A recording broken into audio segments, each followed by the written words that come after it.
बिस्मिल्लाहिर्रहमानिर्रहीम, अस्सलाम वालेकुम।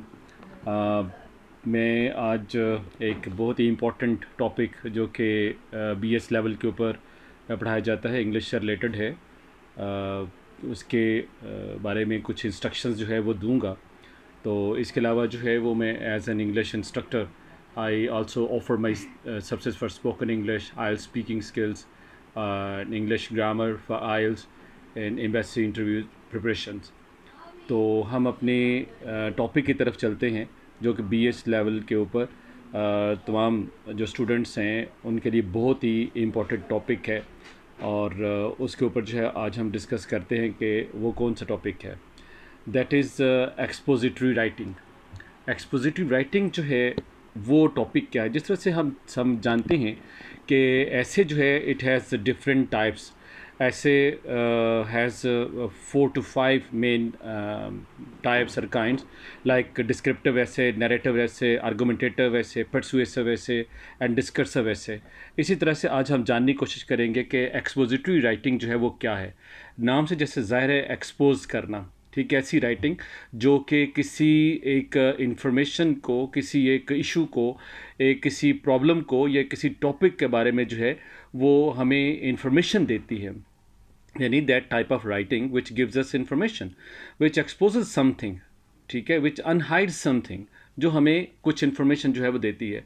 तो इसकी डेफिनेशन को अंडरस्टैंड करते हैं। Expository writing is the form of non fiction that aims to explain, describe, inform और डिफाइन। अब इसमें आप देखें कि इसका मकसद क्या होता है कि किसी चीज़ को एक्सप्लेन करना है, किसी को डिस्क्राइब हमने करना है, या उसके बारे में हमने इंफॉर्मेशन देनी है, या किसी चीज़ को हमने डिफ़ाइन करना है, किसी टॉपिक को डिफ़ाइन हमने करना है। बट हम एक्सप्लेन करें, डिस्क्राइब करें या इन्फॉर्म करें या किसी चीज़ को डिफ़ाइन करें, दैट डेफिनीशन और इंफॉर्मेशन और डिस्क्रिप्शन और explanation should be in clear manner, that should be clear and logical. ठीक है, अगर उसके अंदर क्लैरिटी नहीं है और उसमें लॉजिक नहीं है, या उसके अंदर जो है वो एक हमें रीज़न जो है वो नज़र नहीं आती, इंटरेक्ट नज़र नहीं आती, तो हम ऐसी राइटिंग को एक्सपोजिटरी राइटिंग, तो क्या हम उसे डिस्क्रिप्टिव भी नहीं कह सकते, परसुएसिव भी नहीं कह सकते, डिस्कर्सिव भी नहीं कह सकते, हम उसे कोई राइटिंग का नाम नहीं दे सकते, क्योंकि उसके अंदर क्लैरिटी नहीं है, उसके अंदर जो है वो लॉजिक नहीं है। To expositive writing, it is based on facts rather than opinions and aims to deliver information in a structured and natural way. तो जो भी हम जो है अपनी ओपिनियन देते हैं या कोई फैक्ट्स हम जिसमें देते हैं, ठीक है, it is based on facts rather than opinions. ठीक है, यानी सॉरी, हम इसमें ओपिनियंस नहीं देते, हम इसमें जो है वो फैक्ट्स और फिगर जो बयान करते हैं। और इसका जो मकसद होता है वो यही होता है कि हम उसको एक स्ट्रक्चर्ड वे के अंदर, एक नेचुरल वे के अंदर जो है उसको प्रेजेंट करें, ताकि वो एक्सपोजिटिव राइटिंग की जो टर्म्स एंड कंडीशंस हैं उसके ऊपर पूरा उतरती हो। अब चलते हैं पर्पज़ की तरफ। तो एक्सपोजिटिव राइटिंग का जो पर्पज़ है वो क्या होता है, इसके 4 जो है वो मेन पर्पजेज़ हैं एक्सपोजिटिव राइटिंग के। एक इसमें आ जाता है टू एक्सप्लेन कंसेप्ट, कि किसी कंसेप्ट को जो है हमने एक्सप्लेन करना है। टू प्रोवाइड इंस्ट्रक्शंस, कोई इंस्ट्रक्शंस हैं हम उनको प्रोवाइड करते हैं। नंबर 3, टू प्रेजेंट इंफॉर्मेशन, ठीक है, about any issue, any topic, any problem. ठीक है, कोई भी एक टॉपिक है उसके बारे में, कोई एक ऐसी जो है वो कोई रिसर्च है जिसमें हम कोई चीज़ इन्फॉर्म जो है वो करना चाहते हैं, लोगों को, अपने रीडर्स को इन्फॉर्मेशन देना चाहते हैं, या फिर हम कुछ किसी चीज़ को जो है वो एनालाइज करना चाहते हैं और क्लैरिफाई करना चाहते हैं कोई कॉम्प्लेक्स आइडियाज़ को। ठीक है, हमारे पास यानी एक टॉपिक है जिसको हम अपने रीडर्स को हम बताना चाहते हैं, उन्हें हम कोई इन्फॉर्मेशन प्रोवाइड करना चाहते हैं। वो जो इन्फॉर्मेशन होगी, जो डिस्क्रिप्शन होगी, कोई फैक्ट्स एंड फिगर्स होंगे, ठीक है, हमारा उसके अंदर कोई एनालिसिस होगा जो हमने लोगों को, अपने रीडर्स को जो है प्रेजेंट करना है। वो जैसे हमने पहले बात की कि उसके अंदर क्लैरिटी होनी चाहिए, उसके अंदर जो है वो उसका एनालिसिस जो है जो कम्प्लेक्स आइडियाज़ का एनालिसिस है वो क्लियर होना चाहिए और लॉजिकल मैनर के अंदर होना चाहिए। उसका जो फ्लो है वो स्मूथ होना चाहिए। ठीक है, फ्लो जो है वो स्मूथ होना चाहिए। अगर उसका यानी आपने रीडर के माइंड के अंदर according to the mental level और perception level of your reader आपने उसको साथ ले के चलना है। आपने रीडर जो है उसको आपने ऐसे परसुएड करना है, ऐसा मोटिवेट करना है कि जो इन्फॉर्मेशन आप दे रहे हैं, जो चीज़ आप एक्सपोज कर रहे हैं, वो आपके आइडियाज़, गिवन आइडियाज़, आपकी गिवन इन्फॉर्मेशन के साथ साथ जो है वो उसी तरह से आइडियाज़ के साथ जो है फ्लो करता रहे, जस्ट लाइक वाटर। फिर हम देखते हैं कि इसकी टाइप्स कौन सी हैं। डिस्क्रिप्शन यानी डिस्क्रिप्टिव इसकी एक टाइप है। Number 2 classification, cause and effect, यानी एक्सपोजिटरी राइटिंग जो है कुछ ऐसी टाइप्स होती, कुछ ऐसी टॉपिक आ जाता है जिसके अंदर हम डिस्क्राइब करते हैं किसी चीज़ को, या उसमें हम कोई क्लासिफिकेशन करते हैं, कुछ चीज़ों को क्लासीफाई करते हैं, या हमने उसमें कोई ऐसा जो है वो कोई रिसर्च लिखी है, आर्टिकल लिखा है, कोई ऐसा ऐसे लिखा है, कोई ऐसा पीस ऑफ राइटिंग है जिसके अंदर हमने कॉज एंड इफेक्ट जो है इन वेरिएबल्स को हमने डिस्कस किया है, कोई हमने कंपैरिजन एंड कंट्रास्ट देखा है, या प्रोसेस किसी को उसका एनालिसिस हमने दिया है, या इलस्ट्रेशन यानी कुछ इसमें एग्जांपल्स जो है हमने वो दी हैं। तो एक्सपोजिटरी राइटिंग की इस तरह से 6 टाइप्स जो हैं वो होती हैं। एग्जाम्पल यहाँ पे हम ले लेते हैं। Imagine writing about the water cycle. आपका टॉपिक जो है वो आप देख लेते हैं जी, आपका टॉपिक है वाटर साइकिल। अब इसके ऊपर जब हम लिखेंगे तो आपको जो है वो क्या करना है, आपको क्या डिस्क्राइब करना है, the process, the whole process in a logical manner, in sequence, in flow, in a process, step by step. आप सबसे पहले इवेपोरेशन को जो है वो आप एक्सप्लेन करेंगे, फिर कंडेंसेशन है, प्रेसिपिटेशन है और कलेक्शन है। इस तरह से आप इन जो 4 स्टेप्स हैं, इवेपोरेशन, कंडेंसेशन, प्रेसिपिटेशन और कलेक्शन, इसको आपने स्टेप बाय स्टेप एक्सप्लेन करना है। ठीक है, इसके अंदर आप अपनी पर्सनल ओपिनियन नहीं देंगे। Only facts and figures and explanation should be mentioned और should be included in your piece of writing.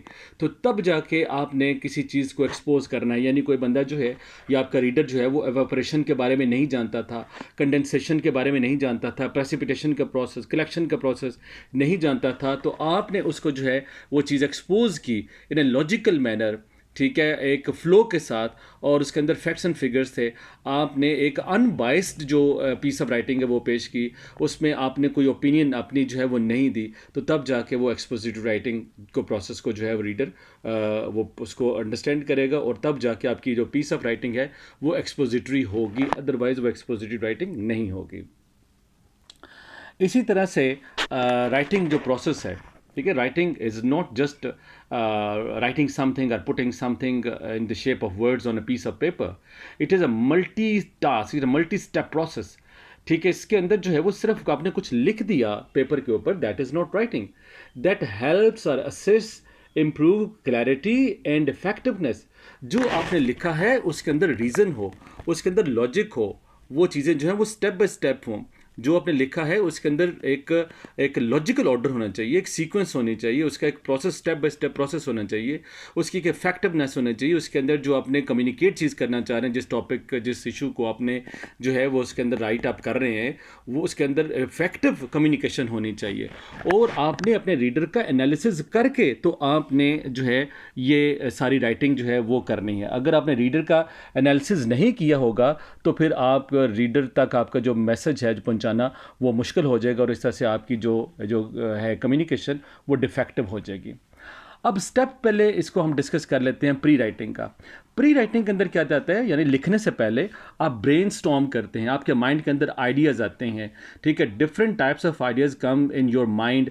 You can say scattered ideas will come in your mind, there will be some relevant ideas, some irrelevant ideas. फिर आप mind mapping करते हैं और फिर उसमें आप अपने आइडियाज़ की आउटलाइन बनाते हैं कि सबसे पहले स्टेप बाय स्टेप सबसे पहले जो है वो क्या चीज़ आएगी। जैसे आप कोई भी एक ऐसे लिखते हैं, चाहे वो डिस्क्रिप्टिव ऐसे है या नैरेटिव है, आर्गुमेंटेटिव है, तो सबसे पहले आप इंट्रोडक्शन देते हैं। हमारा फॉर एग्जांपल टॉपिक है इंपॉर्टेंस ऑफ को एजुकेशन, तो सबसे पहले हमारी आउटलाइन में क्या आएगा, इंट्रोडक्शन आएगा अबाउट एजुकेशन। ठीक है, और को एजुकेशन को हम डिफाइन करेंगे। फिर उसमें जो है वो आप एजुकेशन इन ईस्टर्न कंट्रीज़, फिर एजुकेशन इन वेस्टर्न कंट्रीज़, फिर को एजुकेशन इन ईस्टर्न कंट्रीज़, को एजुकेशन इन वेस्टर्न कंट्रीज़, फिर आ जाएगा इसमें को एजुकेशन की जो है वो एडवांटेजेस क्या हैं, उसके डिसएडवांटेजेस क्या है, फिर हम उसे कंक्लूड करेंगे। तो जो भी जो है आप लिखेंगे वो आपने स्टेप बाय स्टेप करना है। तो आपके माइंड के अंदर जब ब्रेनस्टॉर्मिंग टाइप जो है आपके आइडियाज़ माइंड के अंदर आ जाते हैं, फिर आप आइडेंटिफाई करते हैं आपका पर्पज़ क्या है, आपके जो है आपकी ऑडियंस कौन है, आपकी ऑडियंस का लेवल क्या है, आपकी ऑडियंस का मेंटल कैलिबर क्या है, उनका एजुकेशनल बैकग्राउंड क्या है, वो सारी इन्फॉर्मेशन आप गैदर करते हैं। और जो भी एविडेंस कोई प्रूफ्स यानी जो आपके आइडिया को, आपके टॉपिक को स्ट्रॉन्ग करते हों, आप उससे रिलेटेड जो है वो इन्फॉर्मेशन गैदर करते हैं। फिर आप जो आपके पास रफ़ आइडियाज़ आते हैं उसको आप उसकी आउटलाइन बनाते हैं, माइंड मैपिंग करते हैं, लिस्टिंग करते हैं, उसकी आप आउटलाइन तैयार करते हैं, फिर आप उसे ड्राफ्टिंग करते हैं। ड्राफ्टिंग जब आप करते हैं तो इसमें ड्राफ्टिंग क्या है, writing the first version of the essay. ठीक है, आप अपने जो है वो पहला एक जो है वो एक पीस ऑफ राइटिंग आप लिख करते हैं। अभी आपने उसके अंदर उसकी ग्रामर चेक नहीं की, सेंटेंस स्ट्रक्चर चेक नहीं किया, अभी आपने उसका जो है उसके अंदर सिर्फ आपने आइडियाज़ डाले, आपने परफेक्शन की तरफ आपने गई। जो आपके जो आइडियाज़ थे स्कैटर्ड आइडियाज़, आपने उनको जो है यू ब्रॉट दो ideas on that piece of paper, that was your first drafting, that was your rough working. आपने अभी जो है वो ग्रामर, सेंटेंस स्ट्रक्चर, आप उसमें जो है उसके इंट्रो, उसकी बॉडी पैराग्राफ्स, उसके कंक्लूजन की तरफ नहीं गई। अभी आपने उसके जो है वो नहीं किए, आपके उसके प्रूफ रीडिंग अभी नहीं की, अभी आपने जो है वो एक फर्स्ट ड्राफ्ट जो है वो तैयार किया। उसके बाद आप उसे रिवाइज करते हैं। रिवीजन के अंदर क्या है कि you try to make improvements to improvement in your content and structure in clarity. ठीक है, आप उसको इंट्रो देखते हैं, आप उसके बॉडी पैराग्राफ्स देखते हैं, उसको जो है आप इंश्योर करते हैं कि पैराग्राफ के अंदर ट्रांजिशन है या नहीं, स्मूथ फ्लो है या नहीं, कोहेजन और कोहेरेंस है या नहीं, आपके आइडियाज़ जो हैं वो रेलिवेंट हैं या नहीं, क्या वो फुली डेवलप्ड हैं या नहीं, क्या उसके अंदर जो है वो कहीं कोहेरेंस की जो प्रॉब्लम तो नहीं है, क्या आपने जो थीसिस स्टेटमेंट हर पैराग्राफ की जो मेन आइडिया है, क्या वो आपने इसमें मेंशन किया या नहीं किया, या सिर्फ आप वैसे लिखते चले गए, और लॉजिकल ऑर्डर के अंदर जो है वो है या नहीं, स्मूथ है या नहीं।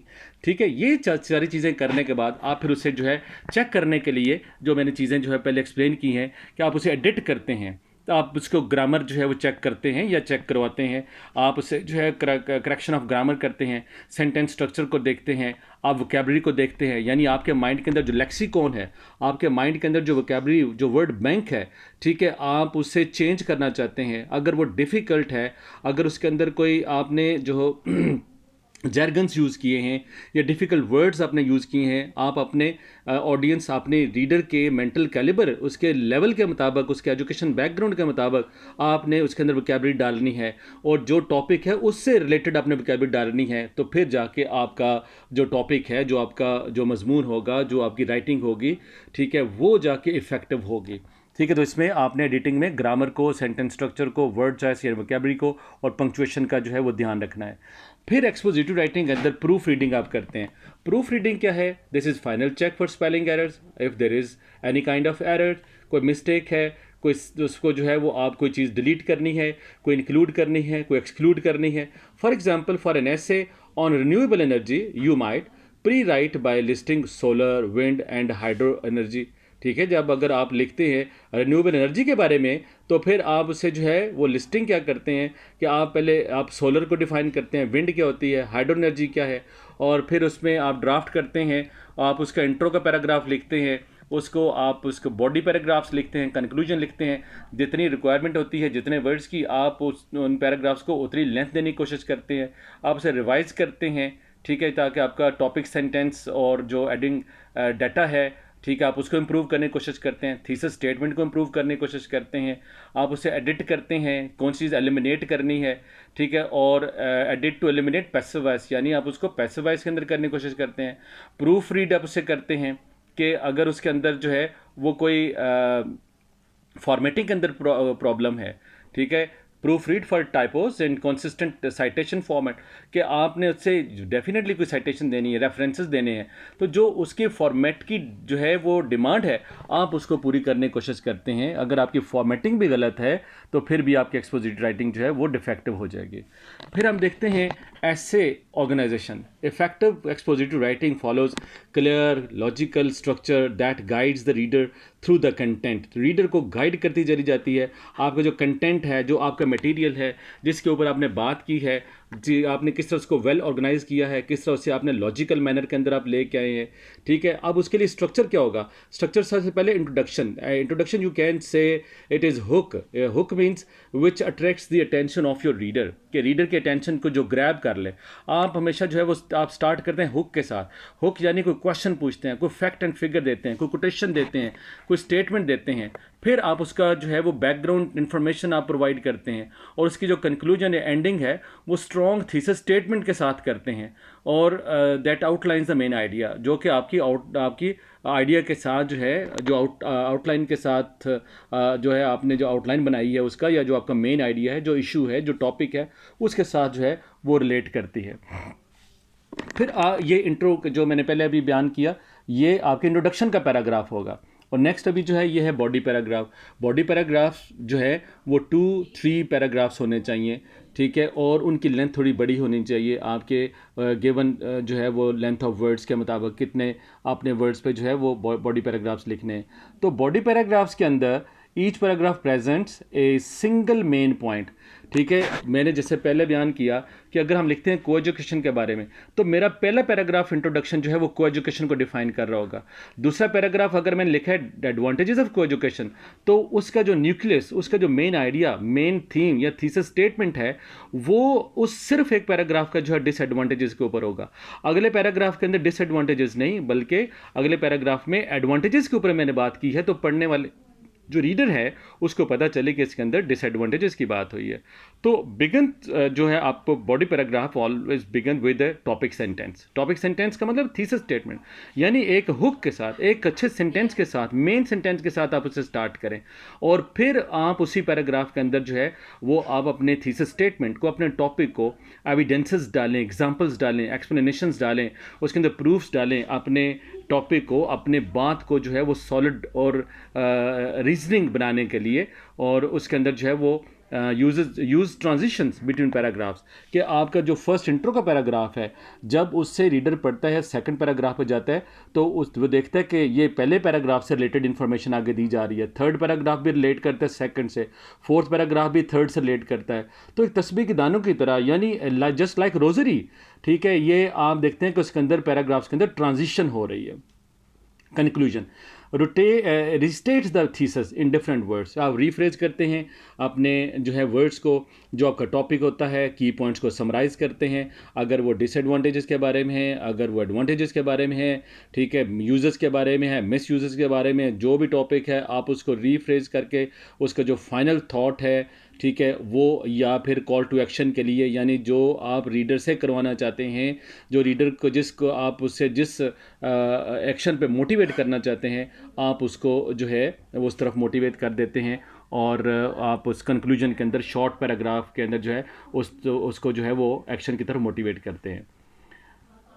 एक्सपोजिटरी की जो है हम एग्जाम्पल की तरफ हम चलते हैं। आप देख रहे हैं थीसिस। फॉर एग्जाम्पल थीसिस क्या है? Plastic pollution poses it significant threat to marine life, human health and global ecosystem. Body paragraph के अंदर हमारा जो है वो क्या होगा? इम्पैक्ट ऑन मैरीन लाइफ, ठीक है, पहले तो हमने कंक्लूजन देना है। फिर body paragraph 2 health risk from microplastic, ठीक है, ये तो टॉपिक स्टेटमेंट्स आ रही हैं, टॉपिक सेंटेंसेस आ रहे हैं, मेन थीम्स आ रहे हैं। फिर बॉडी पैराग्राफ 3 एनवायरमेंटल डैमेज। तो पहले में आपने देखा मैरीन लाइफ है, दूसरे में आपने देखा माइक्रो जो है वो प्लास्टिक जो है वो हेल्थ के लिए रिस्की हैं, और फिर आपने देखा एनवायरमेंटल डैमेज आपने देखा, ठीक है। कंक्लूजन में जो है आप रीइंफोर्स करते हैं, मोटिवेट करते हैं, परसुएड करते हैं किस चीज़ के अंदर? Urgency of reducing plastic usages, कि जो प्लास्टिक यूजेज है उसको जो है वो कम से कम जो है वो किया जाए। एक्सपोजिट राइटिंग टाइप्स, ठीक है, ये एक्सपोजिट राइटिंग की टाइप्स जो हैं वो क्या होती हैं? वो एक डिस्क्रिप्शन है, जैसे पहले मैंने बताया, जैसे ऐसे डिस्क्रिप्टिव होता है कि किसी पर्सन, प्लेस को, किसी थिंग को जो है वो डिस्क्राइब इसमें किया जाता है। और इलस्ट्रेशन में आप एग्जांपल्स को यूज़ करते हैं टू क्लैरिफाई और सपोर्ट अ पॉइंट, ठीक है, आप किसी पॉइंट को सपोर्ट करने के लिए जो है एग्जांपल्स देते हैं, इलस्ट्रेशंस देते हैं। क्लासिफिकेशन में आप ऑर्गेनाइज करते हैं आइटम्स को और आइडियाज़ को, कैटेगराइज करते हैं, कैटेगरीज़ के अंदर क्लासिफिकेशन करते हैं या ग्रुप्स में उन्हें तकसीम कर देते हैं, ठीक है। फॉर एग्जांपल आप नीचे देखें, classifying types of social media users, influencers, lurkers, और कंटेंट क्रिएटर्स, ठीक है, ये डिफरेंट क्लासिफिकेशंस हैं, डिफरेंट ग्रुप्स हैं, डिफरेंट टाइप्स हैं। और इसी तरह से कॉज एंड इफेक्ट, ये 2 वेरिएबल्स है। आप इसमें एक्सप्लेन क्या करते हैं, रीजंस, समथिंग हैपेंड, कॉजेस, यानी कुछ भी हैपन होता है तो उसकी काज होती है, उसके जो रिजल्ट या कॉन्सिक्वेंसेज उसके इफेक्ट होते हैं, ठीक है। For example cause and effects of air pollution, causes and effects of social media on the academics of students, ठीक है, कॉज एंड इफेक्ट ये आ गया। प्रोसेस एनालिसिस क्या होता है? Process analysis explains a procedure step by step, ठीक है। For example how to apply for a university scholarship और हाउ टू कुक बिरयानी, ठीक है। ये स्टेप बाय स्टेप जो भी प्रोसेस को आप फॉलो करते हैं उसका जो एनालिसिस होता है उसको प्रोसेस एनालिसिस कहते हैं। और कंपैरेटिव एनालिसिस क्या होता है? Compare and contrast, you highlight similarities and differences और सिमिलैरिटीज और डिसिमिलैरिटीज बिटवीन 2 और मोर subjects. For example comparing online learning versus traditional classrooms, ठीक है। You can compare between formal and informal education, ठीक है। Learning through social media and physical education या physical learning, आप 2 चीज़ों के अंदर जो है उनकी इफेक्टिवनेस और डिफेक्टिवनेस शो करने के लिए उनको जो है वो आप कंपैरिजन शो करते हैं, 2 चीज़ों के अंदर आप कंपेयर करते हैं। और इस तरह से writing for audiences, understanding your audience, जो मैंने पहले बात की थी कि आपने रीडर का जो है वो एनालिसिस करना है। अगर आप रीडर का एनालिसिस नहीं करते, सिमिलरली जैसे आप कस्टमर का एनालिसिस नहीं करते तो आप अपने बिजनेस को फ्लरिश नहीं कर सकते। आपने अपने ऑडियंस को, अपने रीडर का जो है वो एनालिसिस नहीं करना तो फिर आप अच्छी जो है वो राइटर नहीं हो सकते, आपकी जो एक्सपोजिटरी राइटिंग है वो प्रॉपर या इफेक्टिव नहीं हो सकती, ठीक है। तो इसमें आपने पर्पज़ क्या रखना है कि आप कुछ इन्फॉर्म करना चाहते हैं, ठीक है, इन ईजी बट लॉजिकल मैनर, आपने कुछ एक्सप्लेन करना है, ठीक है। आपने कॉम्प्लेक्स आइडियाज़ को जो है वो को एक्सप्लेन करना है, आपने किसी इन्फॉर्मेशन को एक्सप्लेन करना है, कोई चीज़ आपने इंस्ट्रक्ट करनी है, कोई डायरेक्शन देनी है, किसी प्रोसीजर की तरफ उन्हें आपने लेके जाना है, किसी प्रोसीजर को आपने समझाना है, आपने उससे एक्सपोज करना है, ठीक है। तो इसी तरह से टाइप्स ऑफ ऑडियंस, कुछ एकेडमिक्स ऑडियंस होती हैं, ठीक है। फॉर एग्जांपल कॉलेज यूनिवर्सिटीज़ के अंदर जो है वो जो है वो आपने अगर कि उन स्टूडेंट्स को के लिए कुछ चीज़ लिखनी है तो आपकी जो टोन होगी वो फॉर्मल टोन होनी चाहिए, वो इनफॉर्मल टोन नहीं होनी चाहिए, ठीक है। जैसे आप आम लोगों के लिए कोई चीज़ आप लिख देते हैं तो आपने एविडेंसेस, साइटेशन, रेफरेंसेस, ठीक है, ये यूज़ करने हैं। कॉम्प्लेक्स सेंटेंस स्ट्रक्चर आपने यूज़ करना है, आपने पर्सनल प्रोनाउंस से जो है वो आपने जो है उसको अवॉइड करना है, ठीक है। For example according to research conducted by the World Health Organization, poor air quality contributes to respiratory disease in urban populations, ठीक है। इसके अंदर कोई भी चीज़ इनफॉर्मल नहीं है, ठीक है। सारी चीज़ इसके अंदर जो है वो इसमें फॉर्मल है, इनफॉर्मल कोई चीज़ भी इसमें नहीं है। तो आपने इसे कहते हैं एकेडमिक ऑडियंस, यानी जो आपने जो जब फॉर्मल टोन आप यूज़ करेंगे तो वो एकेडमिक ऑडियंस के लिए होगी। और पब्लिक ऑडियंस के लिए आप कन्वर्सेशनल और सेमी फॉर्मल टोन यूज़ करते हैं, ठीक है। सिंपल लैंग्वेज, आप क्लियर लैंग्वेज यूज़ करते हैं, ठीक है। आप एग्जांपल यूज़ कर सकते हैं, एनेक्डोट्स यूज़ कर सकते हैं, यानी उसमें आप कुछ ऐसी चीज़ ईजी, कोई ऐसे आप कोई एग्जांपल्स, कोई ऐसे जोक भी के साथ भी आप उन्हें एक्सप्लेन कर सकते हैं कि breathing dirty air every day can really mess up your lungs, especially in crowded cities like Lahore और दिल्ली, ठीक है। एग्जांपल्स भी इसमें वो दे दी हैं। और पब्लिक के लिए ये एकेडमिक्स से रिलेटेड जो है वो नहीं है, ठीक है। एनेक्डोट से यहाँ पे ये आप उसका कुछ सोल्यूशन भी आप उसे दे सकते हैं, यानी आप ज़्यादा फॉर्मल नहीं होते। टोन एंड स्टाइल क्या है? Adjust formality based on the audience, ठीक है। Adjust formality based on the audience, academic के लिए फॉर्मल और ऑब्जेक्टिव टोन होगी, पब्लिक के लिए इनफॉर्मल और इंगेजिंग टोन होगी, कि आप उन्हें ऐसा मेथड यूज़ करेंगे कि आप पब्लिक को इंगेज करके रखेंगे, पब्लिक को जो है वो आपने अपने टॉपिक के ऊपर जो है उन्हें रखना है आपने। और एथिक्स का ख्याल आपने रखना है कि एथिकल राइटिंग जो है वो क्या है, राइटिंग के अंदर जो है एथिक्स का क्या उसकी क्या इंक्लूजन, क्या है उसका पार्टिसिपेशन है।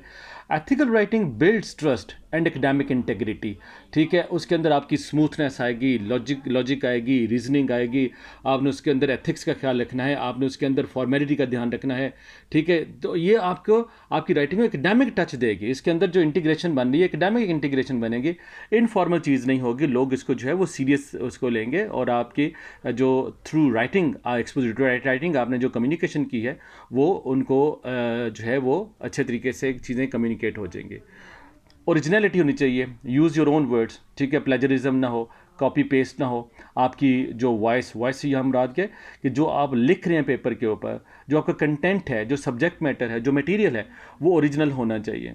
ठीक है, साइटेशन जो आपने देनी है ऑलवेज क्रेडिट सोर्सेज, यानी एपीए स्टाइल आप यूज़ कर सकते हैं या एमएलए या शिकागो। ठीक है, और include in text citation and reference list, यानी रेफरेंसेस के अंदर जो है वो आपने हमेशा, जो हम रेफरेंसेस के अंदर यूज़ करते हैं मोस्टली एपीए यानी अमेरिकन साइकोलॉजिकल एसोसिएशन जो है वो हम तरीकाकार यूज़ करते हैं। वो कौन सा होता है, यानी जो भी आपने बात करनी है, जो मटेरियल आपने अपनी राइटिंग के अंदर डालना है, वो डेफिनेटली वो उसका कोई रेफरेंस होना चाहिए, उसकी कोई साइटेशन होनी चाहिए, कोई हवाला, कोई रेफरेंस उसका होना चाहिए। तो आपने अगर एपीए स्टाइल यूज़ करना है तो एपीए जो है वो क्या होगा, एपीए फॉर्मेट ये होता है कि ब्रैकेट के अंदर आपने स्मिथ यानी नाम जो बंदे का वो लिखना है, कॉमा लगा के 2021 2025 जो भी ईयर होगा ये राइटिंग के अंदर है। और जब आपने लग से रेफरेंसेस के अंदर से शामिल करना है तो फिर आपको एपीए स्टाइल जो है वो उसमें शामिल करना पड़ेगा। जैसे जॉन स्मिथ है तो स्मिथ पहले आ जाएगा और जॉन का जे जो है वो सिर्फ एक लेटर वो एंड पे आएगा, और उसमें उसकी पब्लिकेशन का जिक्र आएगा, किस उसका बुक का पेज का जिक्र आएगा। ठीक है, पेज नंबर का उसमें जिक्र आएगा, और एक पूरा फॉर्मेट है जो कि उसके लिए अलग से मैं इंशाल्लाह आपके लिए जो है वो स्लाइड्स बनाऊंगा, आपके साथ वो डिस्कस करूंगा। तो ये आज का जो है हमारा है एक्सपोजिटिव राइटिंग के बारे में एक ज़ख़ीम सा लेक्चर, जो कि मैंने आपको समझाने की कोशिश की कि आपने जो है किस तरह से एक एक्सपोजिटिव राइटिंग और डिफरेंट उसकी टाइप्स, उसके पर्पसेस जो है वो मैंने ये भी बात आपको बताई कि प्लेजरिज्म से जो है वो आपने प्लेजरिज्म आपने इसमें इस्तेमाल नहीं करना, आपने उसको अपने सारे काम को जो भी रिटर्न है उसको अपने ओरिजिनल बनाना है। ठीक है, और इसी तरह से आपने एविडेंसेस उसमें डालनी है, यानी आपने आर्गूमेंट जो हैं, जो आपका मटेरियल है उससे से आपने अपने टॉपिक को जो है वो स्ट्रॉन्ग करना है। ठीक है, तो आई होप कि आपको जो है ये काफ़ी एक्सपोजिटिव राइटिंग के बारे में जो है नॉलेज वो मिला होगा। आप इसको सुनेंगे और इंशाल्लाह आपको इस पे काफ़ी हद तक जो है वो मालूमात मिलेगी।